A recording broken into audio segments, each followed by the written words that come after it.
Des avions russes pour Donald Trump et sa famille.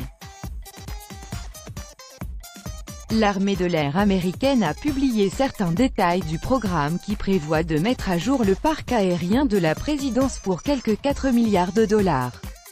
Selon des médias, Donald Trump volerait désormais à bord d'avions initialement fabriqués pour une compagnie aérienne russe. Deux avions russes, baptisés VC-25B, transporteront Donald Trump, sa famille et des membres de son administration après la réalisation d'un programme de mise à jour du parc aérien de la présidence, a annoncé le site tdrive.com se référant à l'US Air Force. Les VC-25D seront fabriqués sur la base des Boeing 747-8 initialement destinés à équiper la compagnie aérienne russe Transaero qui a fait faillite avant qu'ils lui soient livrés, d'après tdrive.com. Ces avions spéciaux remplaceront les deux VC-25A en service depuis 1987 qui peuvent transporter 70 personnes chacun, résister à une explosion nucléaire et à une attaque de missiles et sont dotés de tous les équipements nécessaires pour un chef d'État et même d'un bloc médical avec une salle d'opération. Quand le président se trouve à bord d'un de ces avions, celui-ci a l'indicatif d'appel Air Force One. Selon l'US Air Force, qui a publié un document à ce sujet sur le site officiel des achats publics, les VC-25A actuels auront un taux de disponibilité simultané de seulement 28% d'ici à 2025, ce qui signifie que les appareils seront prêts à voler dans moins d'un tiers des cas en moyenne.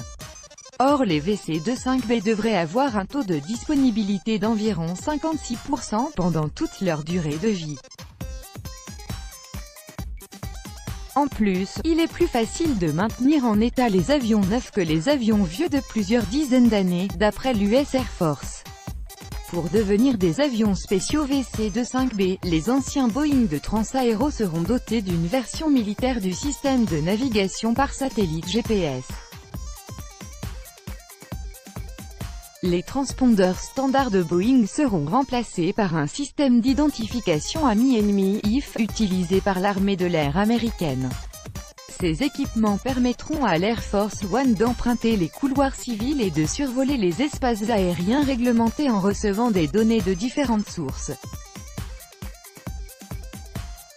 Les nouveaux avions présidentiels auront en outre des groupes auxiliaires de puissance, APU, pour assurer le fonctionnement des systèmes de communication et d'autres équipements de l'avion au sol sans utiliser une source d'alimentation externe. Par ailleurs, de nouvelles portes seront percées dans l'avion pour permettre aux passagers et à l'équipage de quitter l'avion même dans les aéroports non adaptés à un si grand Boeing.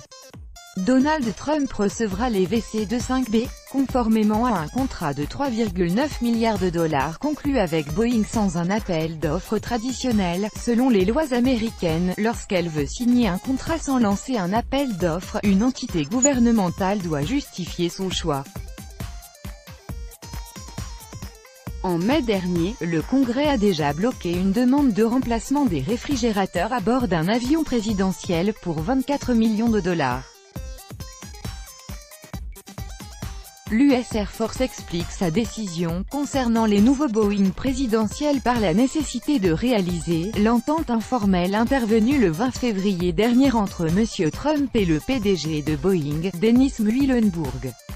Pourtant le texte publié sur le site ne mentionne pas un rabais de 1,5 milliard de dollars qui aurait été négocié par M. Trump lui-même lors de sa rencontre avec M. Muilenburg.